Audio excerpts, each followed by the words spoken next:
ఎన్నికల కౌంటింగ్ అనంతరం ఈ కృష్ణా జిల్లాలో కానీ రాష్ట్రంలో అనేక మంది తెలుగుదేశం పార్టీ, జనసేనకు సంబంధించినటువంటి నాయకులు, కార్యకర్తలు వైఎస్ఆర్ కాంగ్రెస్ పార్టీ గ్రామ స్థాయి, వార్డు స్థాయి, మండల స్థాయి, నియోజకవర్గ స్థాయి యాక్టివ్గా ఉండేటువంటి లీడర్స్ పైన ఉద్దేశపూర్వకంగా దాడులు చేస్తున్నారు.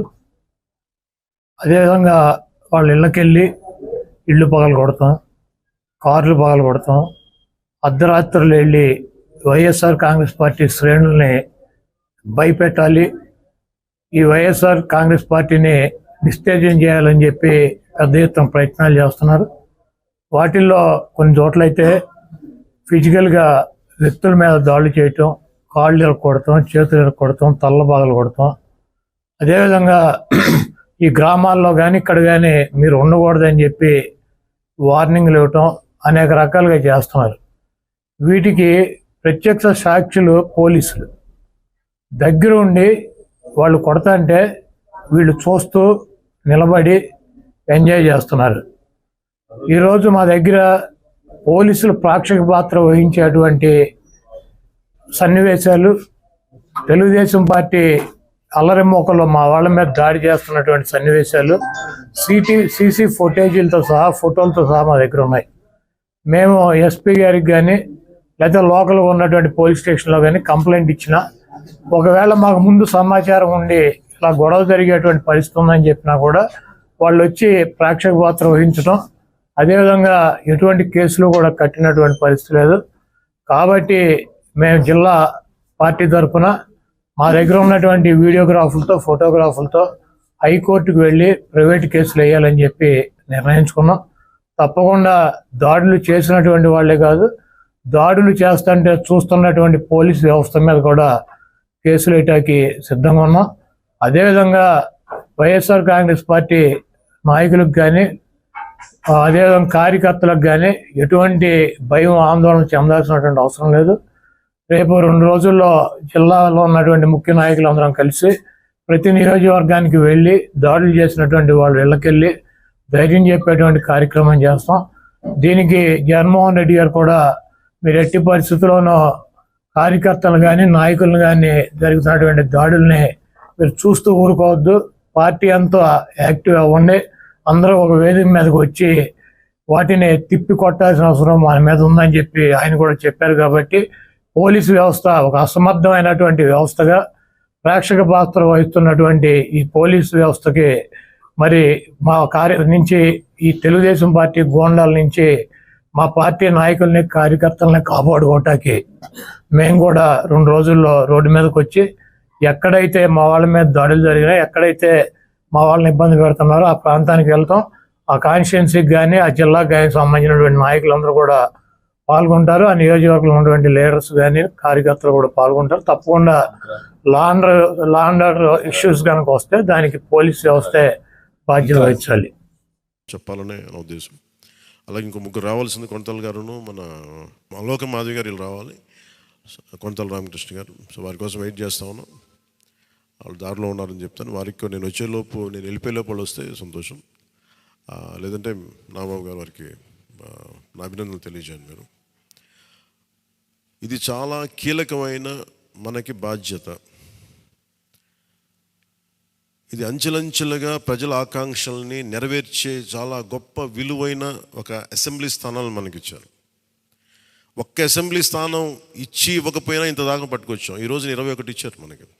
ఇది ఈ అందరూ అనుకున్నప్పుడు ఏమనుకున్నారు, భారతదేశంకి కీలకమైపోయింది ఆంధ్రప్రదేశ్ ఎన్నికలు. ఎన్డీఏకి ఊతం ఇచ్చింది. అంటే మనం ఏది ఇది చిన్నది, ఇది పెద్దదని లేదు. ఎప్పుడు ఏ సమయంలో అది కీలకంగా మారిపోతుంది. ఒకటే అవ్వచ్చు, ఇంతే అవ్వచ్చు, ఇంతే అవ్వచ్చు, గోరంత అవ్వచ్చు, అది కొండంత అవ్వచ్చు. ఈరోజు గోరంత విజయం అంటే చిన్న దీపం వెలిగిస్తే ఒక మొత్తం ఎలా వెలుగునిస్తో జనసేన గోరంత దీపం కొండంత వెలిగించింది ఈరోజు ఆంధ్రప్రదేశ్. సో మీ అందరికీ నా ప్రత్యేక కృతజ్ఞతలు. చాలా ఉత్సాహంతో పనిచేద్దాం. ప్రజలు మామూలుగా మనకు వెన్ను తట్టి చెప్పలేదు, బలంగా నిలబడమని చెప్పారు. మనకి మీ వెంట మేము ఉన్నామని. అని ఒకటే అనుకున్నాను, పవన్ కళ్యాణ్ గారికి ఎక్కువ నాకు అందరూ ఇంట్లో పవన్ కళ్యాణ్కి ఎక్కువ మెజారిటీ వస్తా మెజారిటీ వస్తుంటే నన్ను మించిన మెజారిటీలు వచ్చేసినాయి మీ అందరికీ. అది నాకు చాలా ఆనందంగా ఉంది. What a victory.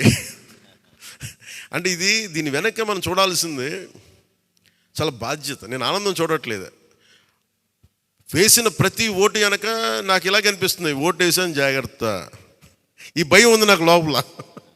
సో మనం ఈ ఉత్సాహాన్ని మీరు బాధ్యత కూడా తీసుకున్నాం. వంశీకృష్ణ యాదవ్ గారి మెజారిటీలు చూసినా, మన రమేష్ గారి మెజారిటీలు చూసినా, ఒక్కొక్కరు మెజారిటీలు చూస్తుంటే వాహ్ అనిపించింది. అంటే ఇది కేవలం పవన్ కళ్యాణ్కి ఒకటికి జరగలే, అది ఆ పాయింట్. అంటే ప్రజలు ఎంత బలమైన మార్పు కోరుకుంటున్నారు అన్నదే దీని వెనుక మనం చూడాల్సింది.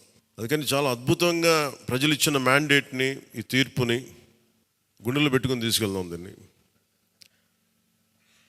అంటే ఈరోజు మీతో పంచుకుంటున్నా, కలగన్నా నేను ఆంధ్రప్రదేశ్కి ఏదైనా చేయాలి. ఇందాక మా నాన్న గారు చెప్తాను,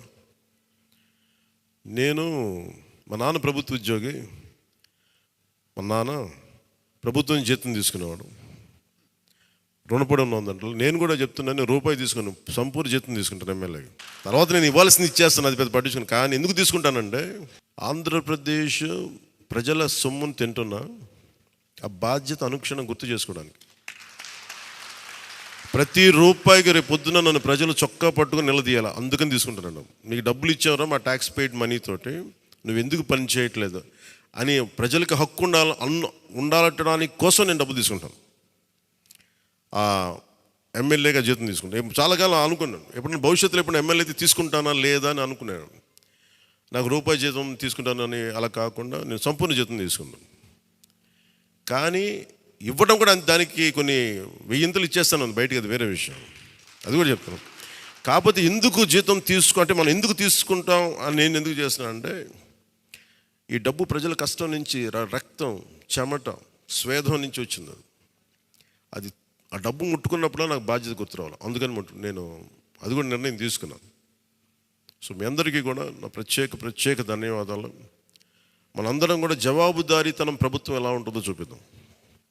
నిజమైన లా మేకర్, చట్టాలను చేసేవాడు. We are all law makers. చట్టాలను చేసేవాళ్ళం, చట్టాలను పరిరక్షించాల్సిన బాధ్యత ఉన్నవాళ్ళం.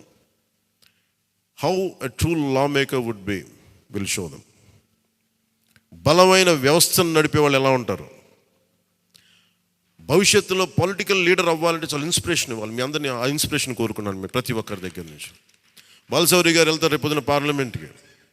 ఆంధ్రప్రదేశ్కి కావాల్సిన డిబేట్స్లో మాట్లాడాలి ఆయన. తంగెళ్ళ ఉదయ్ శ్రీనివాస్ మొట్టమొదటిసారి గెలిచాడు. మీ బాధ్యత మాట్లాడాలి పార్లమెంట్లో, మర్చిపోకండి. పరిచయాలకి వీటికి కాదు, మీరు పార్లమెంట్కి వెళ్తుంది.